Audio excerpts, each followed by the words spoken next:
Muy bien, hermanos. Hoy vamos a continuar estudiando la vida de Juan Calvino. No sé si recuerdan un poco lo que estábamos viendo el último domingo. Hicimos una presentación de sus inicios de Juan Calvino, de dónde estudió, a qué universidades fue y cómo fue que llegó a parar a Ginebra, casi que por accidente, ¿no? Diríamos nosotros, pero fue la providencia del Señor que lo llevó a esa ciudad. Allí estuvo, como decíamos, un par de años. Y en ese par de años, él quiso darle forma a una iglesia que no fuese solamente un grupo de hermanos que se reunían ciertos días de la semana, sino que toda su vida estuviera empapada del Evangelio. Y eso implicaba pues que la ciudad entera, que Ginebra ya se había vuelto protestante, siguiera los lineamientos de la palabra. Obviamente ahí se estrelló con las directivas con las dirigentes de la ciudad, porque como en todo lugar hay personas también que no quieren para nada seguir el Evangelio, sino que quieren seguir a su aire, ¿no? Y bueno, allí en particular había un partido político que se llamaba los libertinos, con los cuales Calvino tuvo siempre muchas luchas, porque ellos, como su nombre lo indica, querían vivir una vida de libertinaje y no someterse a las reglas establecidas por la palabra. Eso llevó entonces a este momento, cuando Calvino, Farel y Corol son expulsados de Ginebra, son echados de allí. Esto ocurre entonces el 25 de abril de 1538. Y dejamos esta pregunta en el tintero, ¿no? ¿Fue un fracaso más de Calvino? Y digo más porque recuerdan que en la historia de Calvino hablábamos de una frustración que él tuvo cuando escribió su primer libro, comentario a una publicación de Seneca, al cual Calvino le había puesto mucho entusiasmo para escribirlo, pero al final se dio cuenta de que nadie quería leer su libro. Y esto fue una frustración, una derrota para él. Por eso hago esta pregunta, que si fue un fracaso más de Calvino. Vamos a ver en la historia de Calvino si realmente fue un fracaso o no este tiempo en la vida de este hombre. Hay algo interesante que ver con la historia de Calvino, y es lo que nos narra primera de Pedro 4:12-16, o tiene mucha relación con esta porción de la palabra. Allí la palabra nos dice que no debemos extrañarnos que el mundo nos persiga, porque la iglesia debe marcar una diferencia y el mundo obviamente va a reaccionar en contra de esa diferencia que quiere establecer la iglesia del Señor. Y el caso de Calvino es un ejemplo, pero en la palabra encontramos muchos otros ejemplos, ¿no? Comenzando por el mismo Señor Jesús. Por el caso de Juan el Bautista, quien denunció el pecado y fue por ello decapitado, ¿no? Finalmente él murió a causa de eso, de denunciar el pecado. Esteban, uno de los primeros mártires de la iglesia, que fue apedreado también. Pablo, que fue perseguido. Y en este caso tenemos a Calvino también, que estaba predicando el Evangelio junto con sus compañeros y fue entonces expulsado de esta ciudad. ¿Por qué razón? Por lo que digo allí, ¿no? Denunciaron el pecado y por eso fueron ultrajados, encarcelados, perseguidos y asesinados muchos, ¿no? La denuncia del pecado creo que es una de las razones de ser de la iglesia. La iglesia debe ser una lámpara en medio de la oscuridad del mundo. Y obviamente una iglesia que denuncia el pecado es una iglesia que va a ser rechazada por el mundo que no quiere eso. Cuando ustedes hablan con una persona que no conoce al Señor y denuncia su pecado, ¿qué van a recibir de ellos? Normalmente. Un rechazo, ¿no? Normalmente la gente reacciona de una manera que a veces nos desconcierta, ¿no? Porque no quieren ver y reconocer su pecado. Entonces es importante que tengamos en cuenta eso en la vida de Calvino, como ejemplo para nosotros. Así que de Ginebra volvió a Basilea. Volvió, no sé cuál sería el pensamiento de Calvino en ese momento, pero evidentemente en una de las cartas que él escribe posteriormente, nos dice que fue un viaje muy difícil, muy duro. No solamente por las dificultades que se presentaron durante el viaje, sino seguramente también por la frustración que él llevaba en su cuerpo, ¿no? En su vida. Una frustración de no haber podido cumplir la misión que se había propuesto Y otra vez venía a su mente aquel ideal que él quería perseguir desde su juventud, que era el de vivir una vida un tanto aislada de la gente, encerrada en su estudio, escribiendo libros, leyendo mucho, y ese era como su anhelo. Y quizás él pensaría, bueno, esto me está demostrando que efectivamente aquello es mejor, ¿no? Que estar enfrentando situaciones difíciles con las personas, porque cada vez que se trabaja con personas, pues hay dificultades, ¿no? Es normal que pase esto. Sin embargo, ocurre algo interesante, y es que aparece este señor, Martín Bucero. Este era un alemán también reformador del sur de Alemania. Él estaba desempeñando allí una labor de la transmisión de la fe protestante, la fe evangélica. Y una de sus principales labores de Martín Bucer fue el de lograr una conciliación entre las diferencias que habían en ese momento en la historia entre Martín Lutero y Zwinglio en cuanto a la Cena del Señor. De eso vamos a hablar un poco más adelante. El caso es que Martín Bucero había detectado que venían muchas personas a Estrasburgo, muchos exiliados franceses a esta ciudad, porque en Francia se había desatado la persecución aquella derivada de los pasquines que colgaron en las paredes de la ciudad. Si recuerdan que estudiamos un poco esto, que lo veíamos. Así que venían muchos exiliados franceses a Estrasburgo y allí no había quien les enseñara. Entonces Martín Bucer fue, cuando se enteró que Calvino estaba en Basilea, fue a hablar con Calvino nuevamente, un poco repitiendo la historia de Guillermo Farel, ¿no? Si la recuerdan. Llegó allí Martín Bucer a hablar con él, y Calvino, ya con la experiencia que tenía en Ginebra, pues aún se mostraba más renuente de ir, ¿no? Decía, no, mi misterio es otra cosa, ¿no? Es escribir, es producir literatura, más que estar enfrentando allí dificultades. Una vez más, luego de este tira y afloje en las conversaciones entre ellos, al final Martín Bucer vuelve a darle a Calvino otra lección con esta frase, ¿no? Dice, Dios sabrá cómo encontrar al siervo rebelde como encontró a Jonás. Bueno, y la historia se repite, ¿no? Esta frase para Calvino fue un toque, ¿no? Del Señor. Y él entonces, ¿qué hace? Decide ir a Estrasburgo, ¿no? No esperó a que viniese el pez grande a comérselo para llevárselo a Estrasburgo. Así que él marcha para Estrasburgo, que es una ciudad francesa muy cercana a Alemania, al sur de Alemania. Y allí vivió por 3 años, entre 1538 y 1541.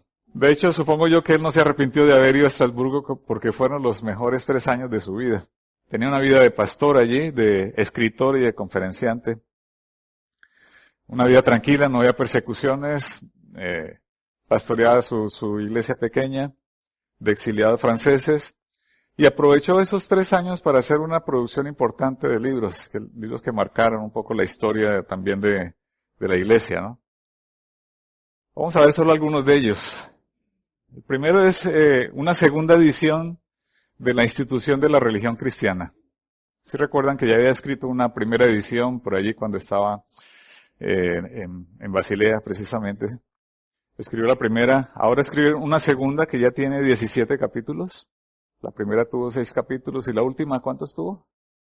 80 capítulos tuvo la última edición de la institución de la religión cristiana. Bueno, esta segunda edición entonces la tradujo Calvino al francés. Fue una traducción muy bien hecha, muy fina, hasta el punto que se ha considerado esta segunda edición de la institución de la religión cristiana como el inicio del francés moderno, ¿no? Entonces a Calvino se le considera también padre del francés moderno, así como a Lutero se le consideró como el padre del alemán moderno, ¿no? Así que también influyó en esta parte Calvino.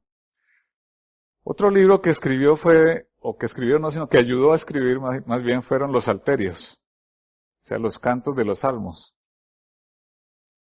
Calvino decía que la gente tiene que cantar en la iglesia. Habían pasado siglos y siglos que la gente venía solamente a escuchar algo en latín que ni entendía, ¿no? Muchas veces.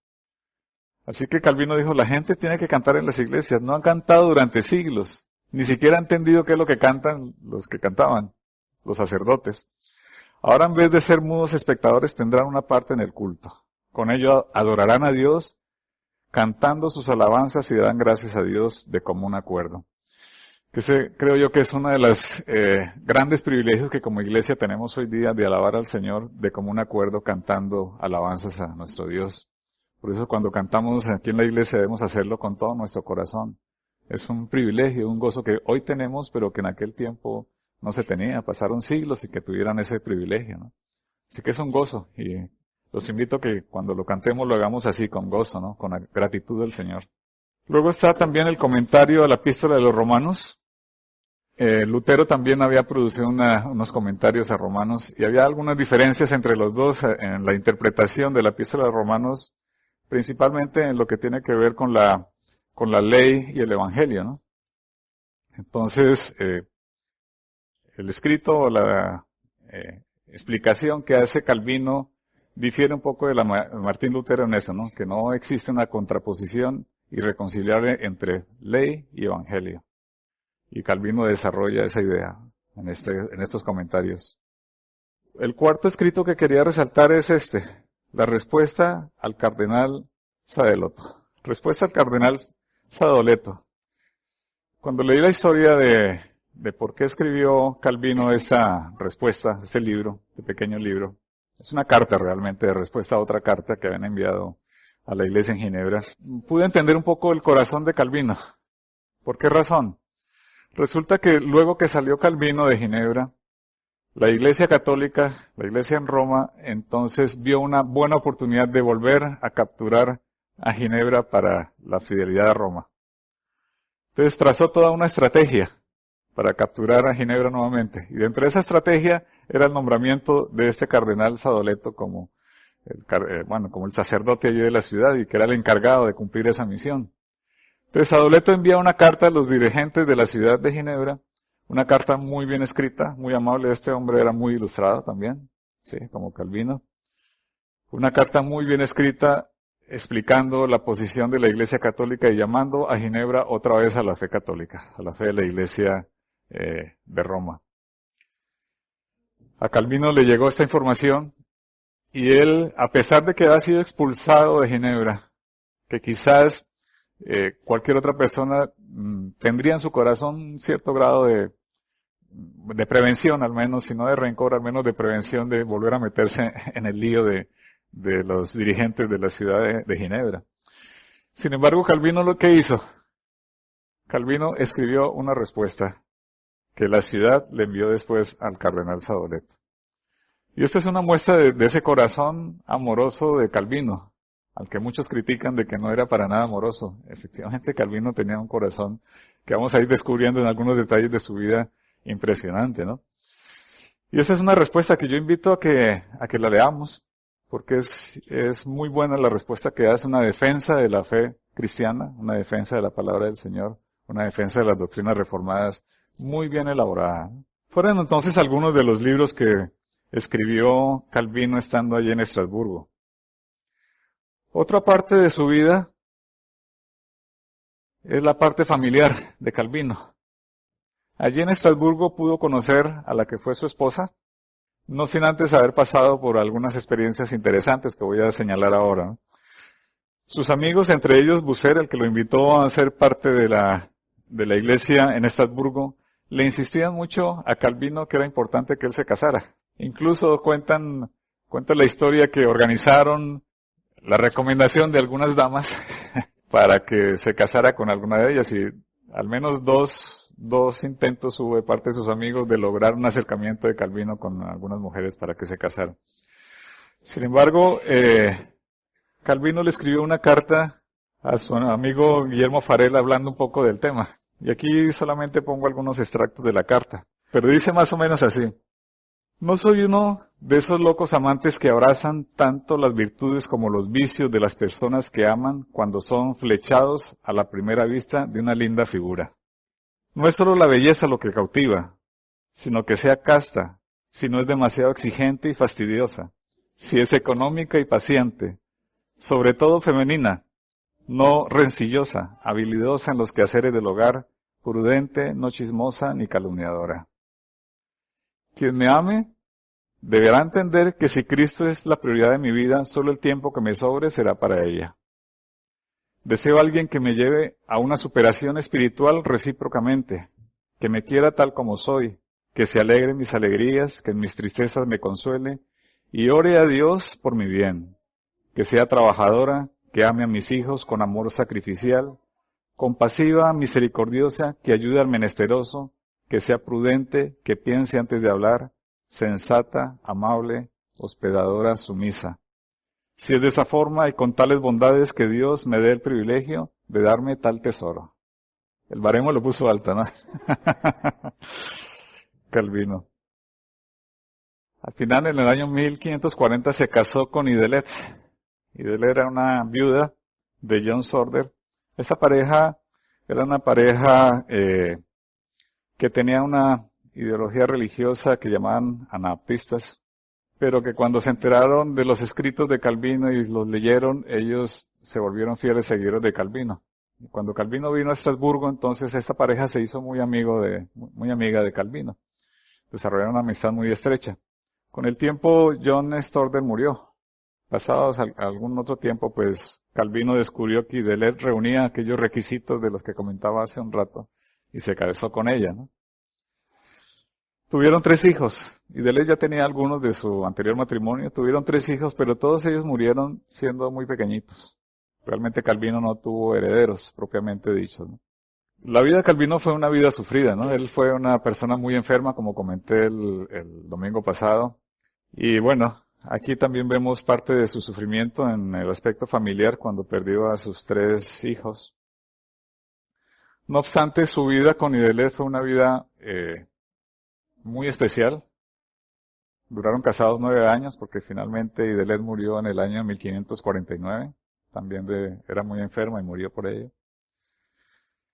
Sin embargo, su vida familiar, para dar a conocer un poco también el corazón de Calvino, cuando ellos regresaron a Ginebra, de lo cual vamos a hablar un poco más adelante, las puertas de su casa se abrieron a muchas personas que venían a refugiarse a Ginebra. Idelette y Juan Calvino recibían a esas personas en su casa, las atendían muy bien. Y el corazón hospedador y de bienvenida que tenía la familia con aquellos extranjeros que venían de ser perseguidos por causa del Evangelio, era un corazón muy amplio. Hasta el punto de que muchos habitantes de la ciudad de Ginebra sentían ciertos celos de que los extranjeros que llegaban a la ciudad a refugiarse recibían mejores atenciones que ellos mismos, ¿no? De parte de la familia de Juan Calvino. Así que cumplió aquello de ser compasivo, ¿no? Que tenía dentro de los requisitos Calvino para su esposa.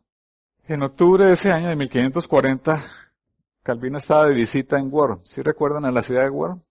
Allí donde estuvo Martín Lutero también defendiendo en la dieta del emperador de aquel entonces, ¿no? De Carlos V. Estaba allí Calvino y recibe una carta inesperada, una carta que él no se imaginaba que fuese a llegar, y una carta que era firmada por el Concilio General de Ginebra. En aquella carta le solicitaban formalmente regresar a la ciudad. Aquella ciudad que lo había expulsado 3 años antes, ahora reclama que vuelva a aquella ciudad, ¿no? Había subido un nuevo gobierno que se declaraba débil ante la dificultad y la situación de la ciudad, que era una situación de decadencia muy marcada, ¿no? Los que habían participado en el gobierno anterior, que eran aquellos que llamábamos los libertinos, habían dejado una moralidad muy baja en la ciudad. Había subido al gobierno aquellos otros partidarios de Calvino y necesitaban a Calvino porque ellos se sentían incapaces de manejar la situación que había en la ciudad. Cuenta la historia que cuando Calvino recibió esta carta se echó a llorar. Se echó a llorar porque para él era muy impactante. Él ya había descartado por completo regresar a Ginebra, ni siquiera pasaba por su cabeza el regresar a la ciudad. Y él en alguna parte dice que esto era como una cruz, el tener que volver a la ciudad, ¿no? Decía esta frase: preferiría 100 otras muertes antes que aquella cruz, sobre la cual tendría que morir 1000 veces al día. Él sabía que era lo que le esperaba en Ginebra.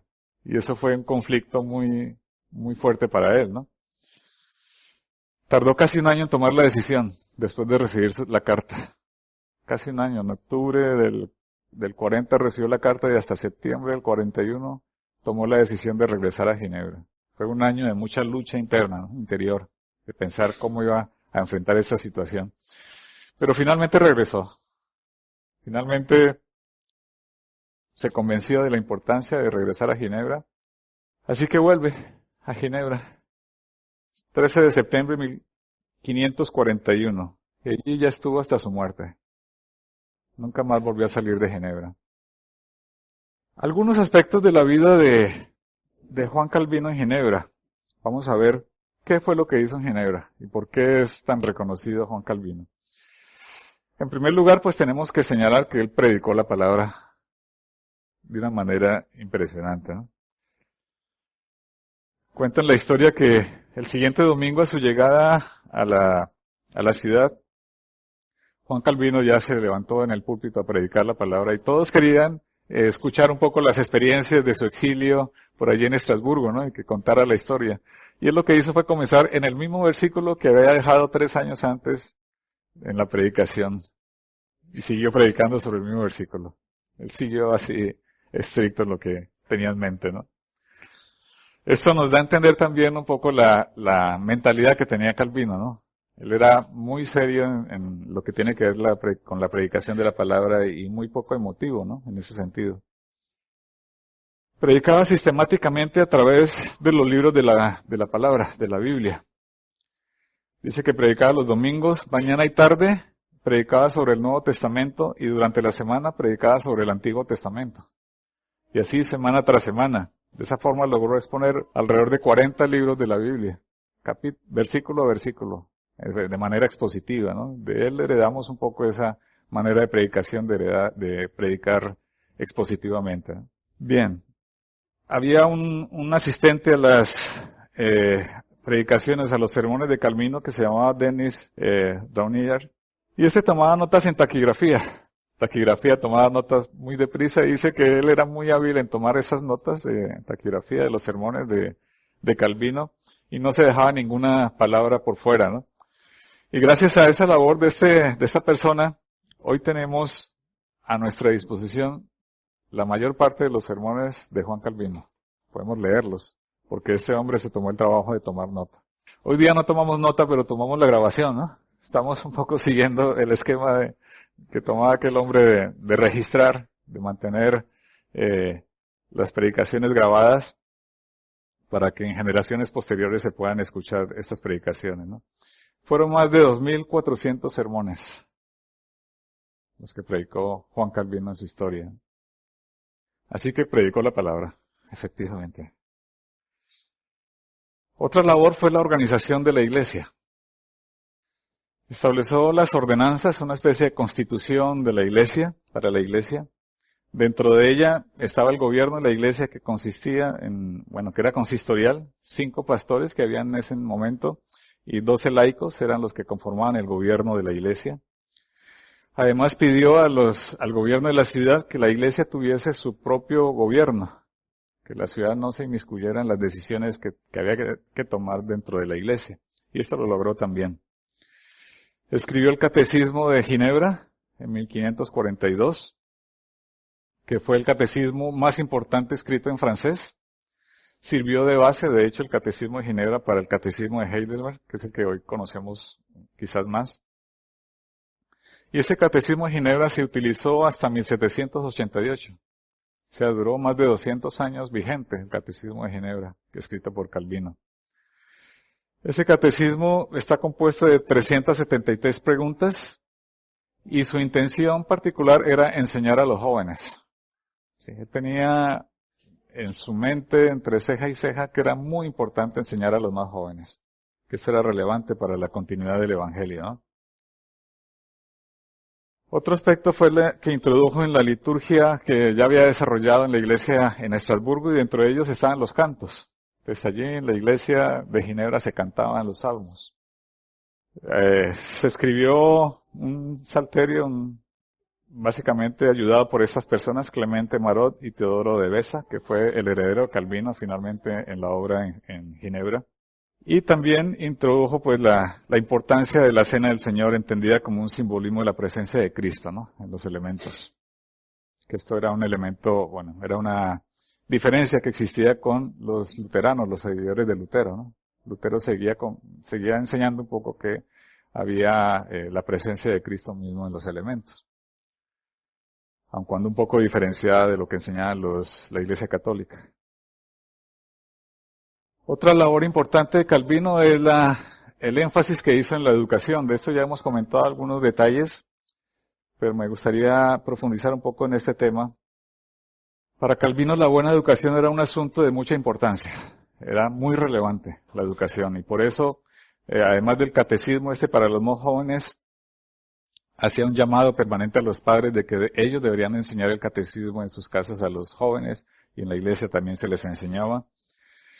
Creó un colegio, desarrolló todo un currículo, toda una estructura educativa en la ciudad, basada en la palabra. Consideraba a los niños, dice un texto de un comentario, consideraba a los niños situados a la vez en el centro de los peligros y de la esperanza de la ciudad que se consagra a Dios. Yo creo que todos estamos de acuerdo con esa frase, ¿no? Los niños están en el centro de los peligros, pero también son la esperanza, ¿no? Peligro porque la juventud se halla al acecho de las novedades y las tentaciones, porque sus sentidos están tan vivos que pueden padecer ardores tan grandes como los de las bestias indomables, decía Calvino.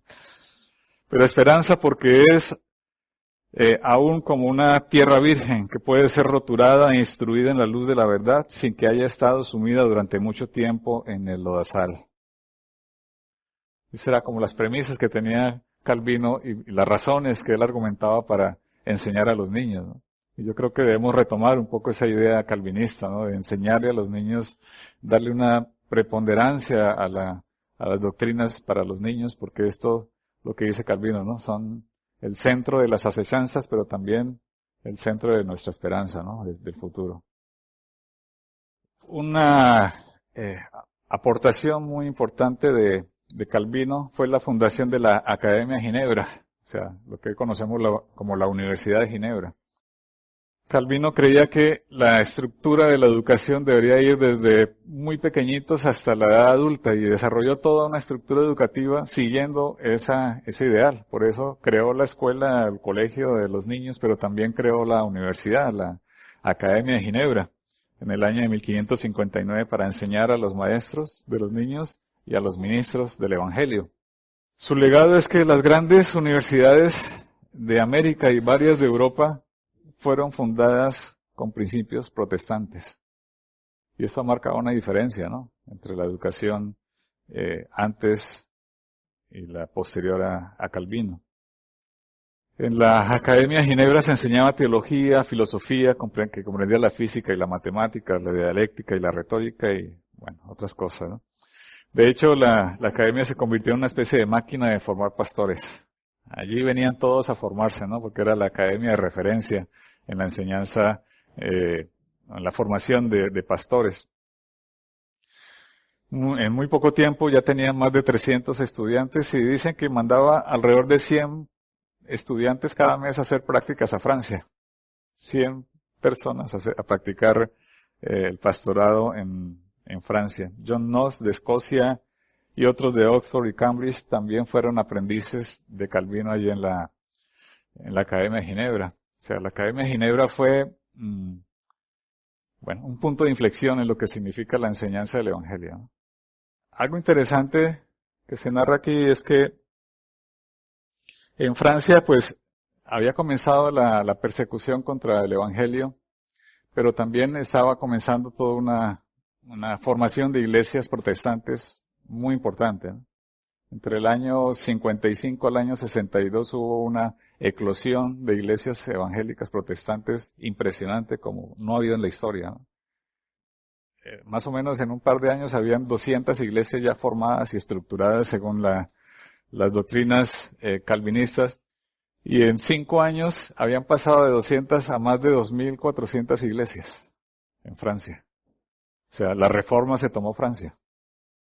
Sí, fue impresionante la manera en que creció la iglesia protestante en Francia. En aquel entonces, en el 65, ya el 10% de la población francesa era protestante, que era una cifra muy significativa, ¿no? De hecho, para tener una comparación hoy día, en España, la población evangélica o protestante es de 400.000, es decir, menos del 0,1% de la población de España. es protestante. Entonces, cuando hablamos del 10% estamos hablando de una iglesia potente, ¿no?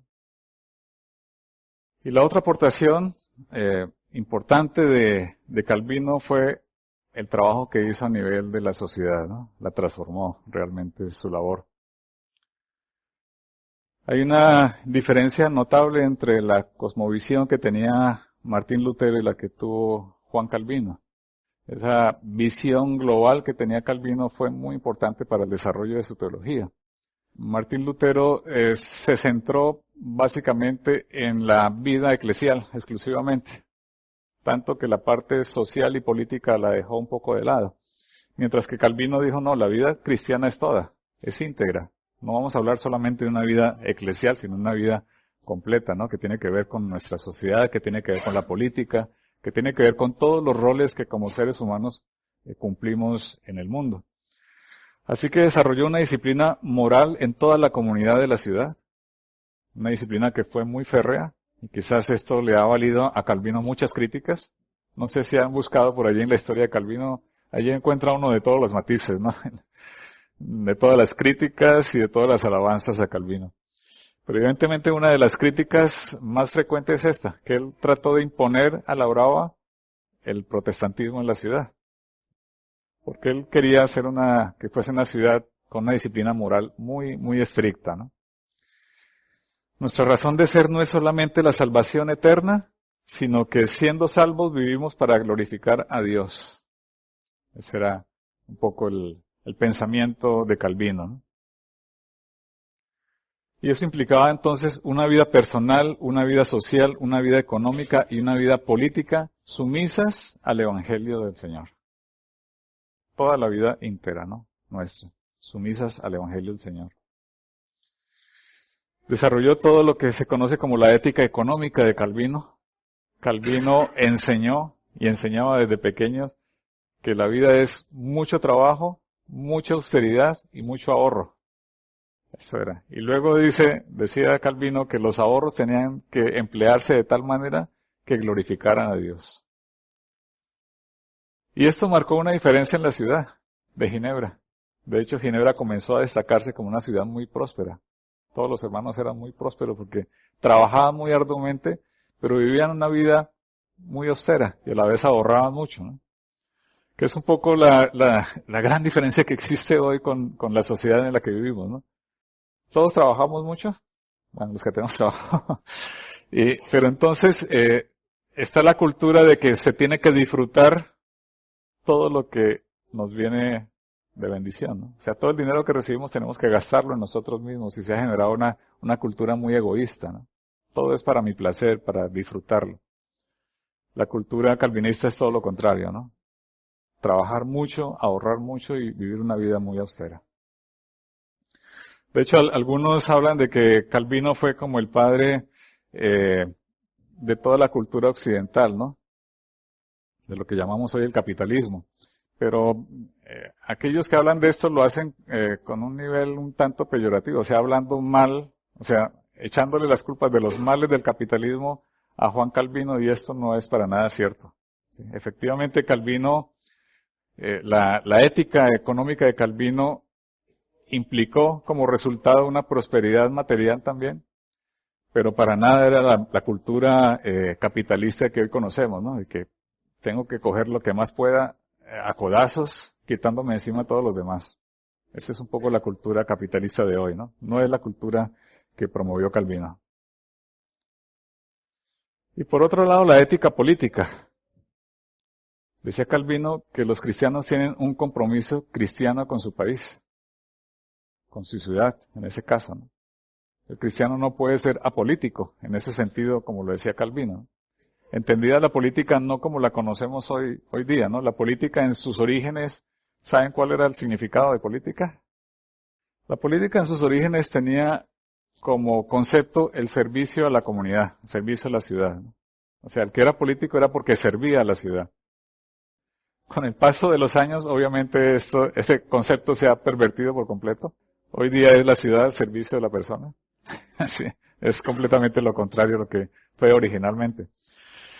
Pero la ética política de Calvino es eso, el compromiso nuestro como iglesia frente al sitio en donde el Señor nos ha puesto.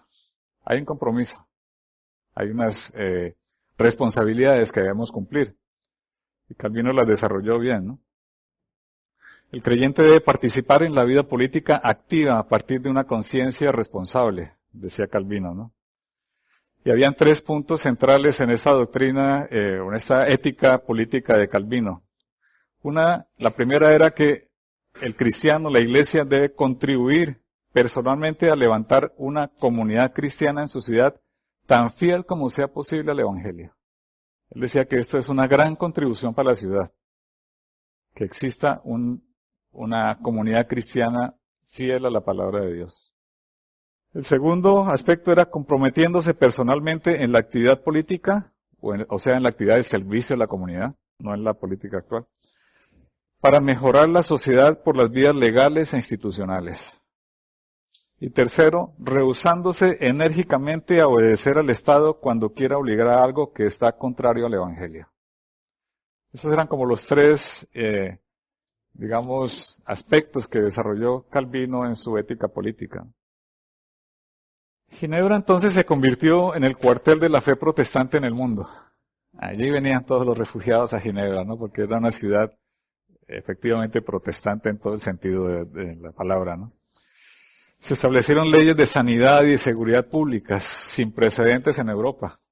Fueron, que la ciudad de Ginebra fue la pionera en aspectos de seguridad y de salud pública. Sí. Por ejemplo, la recolección de basuras viene de la época de Calvino. Calvino se metió con eso, ¿no? El poner barandas, por ejemplo, o apoyos en las escaleras para que los niños no se cayeran cuando subían las escaleras también fue una de las reglas que Calvino promovió en la ciudad. Y muchos aspectos relacionados con esa vida social, ¿no? Una ciudad de progreso. Se le llamó también a Ginebra el pueblo cantor de salmos. Un pueblo que cantaba. Tuvo luego una propagación del evangelio hasta que la ciudad tuvo 18 pastores. La iglesia ya se desagregó en otras iglesias más pequeñas y hubo 18 pastores en aquella época.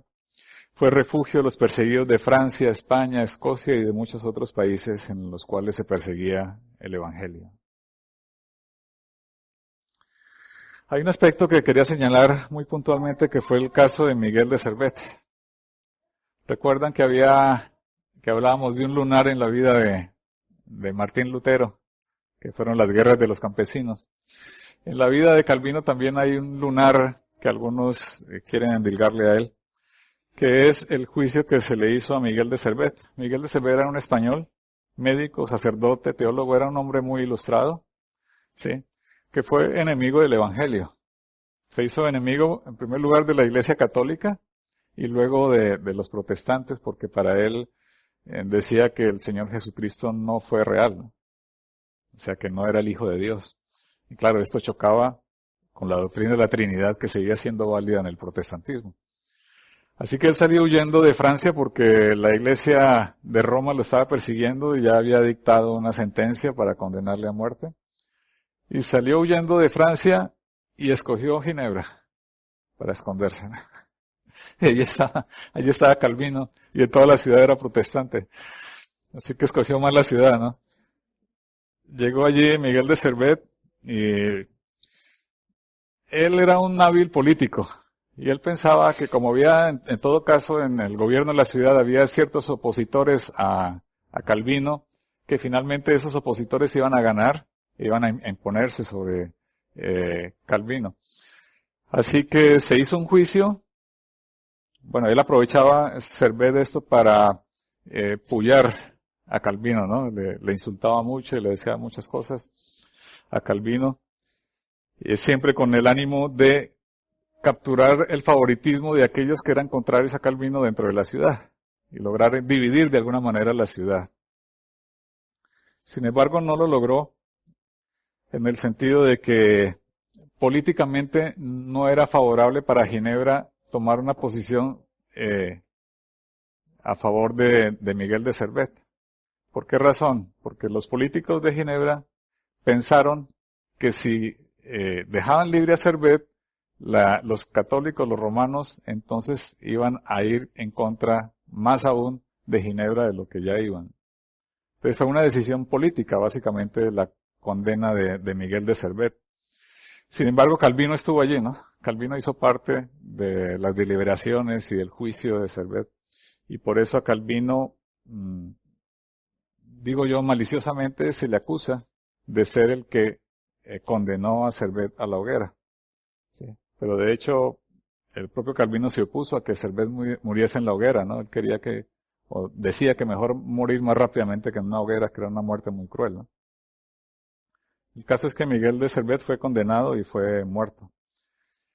Entonces, también un paréntesis allí en la historia de Calvino, que quizás deberíamos estudiarlo más a profundidad para saber a ciencia cierta qué fue lo que pasó allí, ¿no? Siempre vamos a encontrar en la literatura posiciones a favor de Calvino y posiciones en contra de Calvino con respecto a este juicio de Miguel de Servet. ¿Cómo logró Calvino hacer todo esto? Indudablemente, lo primero es la obra del Espíritu de Dios. El Espíritu de Dios es fiel a la palabra, y la palabra nos dice que la iglesia es luz en medio de la oscuridad. Debe ser una lámpara encendida, ¿no? Y en aquella época, la lámpara estaba con una luz muy pequeñita, ¿no? Había mucha oscuridad en el mundo, a causa de la forma en que la iglesia se había ido, ¿no? Así que, en primer lugar, fue la obra del Espíritu Santo. No podemos decir que fue la obra de Calvino, ¿no? Y que fue la obra del Espíritu que utilizó a Calvino para llevar a cabo esta labor. Pero también tenemos que decir que fue mucho trabajo el de Calvino. Fue un hombre que no descansó. Dice que trabajaba 20 horas al día, este hombre. Es un ejemplo para nosotros, ¿no? Calvino se levantaba a las 5 de la mañana y realizaba muchas actividades. Predicaba los domingos 2 y 3 veces. Una semana sí y otra no, predicaba los lunes y los viernes. Daba conferencias públicas todos los martes, jueves y sábado. Daba conferencias Calvino. Además, los jueves presidía las reuniones con los ministros de la ciudad. Visitaba a los enfermos, a los prisioneros, a las familias de la propia iglesia. Escribía todo lo que escribió Calvino, que son muchísimos libros. 96 libros, sabemos que hoy tenemos a disposición, 96 libros de Calvino. Escribía mucho, respondía a gran cantidad de cartas que todos le escribían a Calvino, además de los folletos, tratados, etcétera. Además, por los conocimientos de derecho, recuerdan que él estudió derecho, pues entonces era consejero de la ciudad en aspectos jurídicos. O sea que vemos en Calvino un todoterreno, ¿no? Una persona que trabajaba muchísimo. Y en parte, pues, la obra de Calvino se debe a eso, ¿no? Que él estuvo dispuesto a desgastarse por causa del Evangelio total, ¿no? Muere el 27 de mayo de 1564. Creo que suman 54 años, algo así. Murió relativamente joven, Calvino. Era una persona, como les decía, muy enferma y pues con todo el desgaste que tuvo, dicen que él comía, en cierta época de su vida, comía una sola vez al día, porque no quería perder tiempo para seguir escribiendo y leyendo y predicando, ¿no? Al final de sus días escribe esta frase, ¿no? Que es como parte del testamento que él les dejó a las personas que están allí. Ante todo, y gracias a Dios, porque me sacó del abismo, dice, a la luz de su evangelio. Él ha extendido sus misericordias a mí hasta el punto de usarme en su obra para anunciar la verdad de su evangelio, mostrándose a sí mismo como padre de tan miserable pecador. Fueron casi sus últimas palabras, las de Calvino, estas que vemos aquí. Pues este es un resumen de la vida de Calvino. Hay muchísimos matices allí que nos faltaría profundizar, pero creo que es un panorama global de lo que fue Calvino y por qué hoy nosotros nos declaramos calvinistas, ¿no? A propósito, para terminar, quisiera decir que la vida de Calvino, tal como la estudiamos, es una vida profundamente anti-hipercambialista.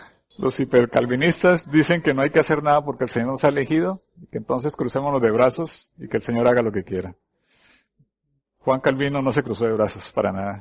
Trabajaba 20 horas al día por causa del Evangelio.